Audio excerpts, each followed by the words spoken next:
In this tutorial, I'll show you how to fix the issue where AI Siri is stuck on the waiting list. If you've been waiting for a long time and it still hasn't activated, there are several things you can try to speed up the process. If you've already enabled AI Siri and updated your device to iOS 27, but it's still showing that you're on the waiting list, don't worry.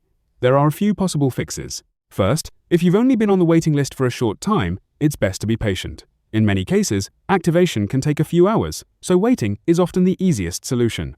However, if several hours have already passed and nothing has changed, the first thing you should try is restarting your iPhone. Turn it off completely, wait a few seconds, and then turn it back on. This simple step can sometimes refresh the activation process. Another method is to enable airplane mode for around 5 to 10 minutes and then turn it back off. Some users have reported that doing this helped move them through the waiting list more quickly. You should also make sure your device is actually running iOS 27. If you're using an older version of iOS, AI Siri may not function properly or become available at all.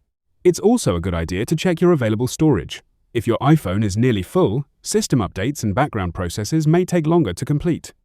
Freeing up some storage space could help the activation process finish successfully. If none of these methods work, the best option is simply to wait a little longer.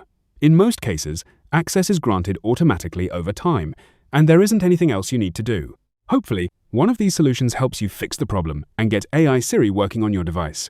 If you found this guide helpful, consider subscribing for more useful tutorials.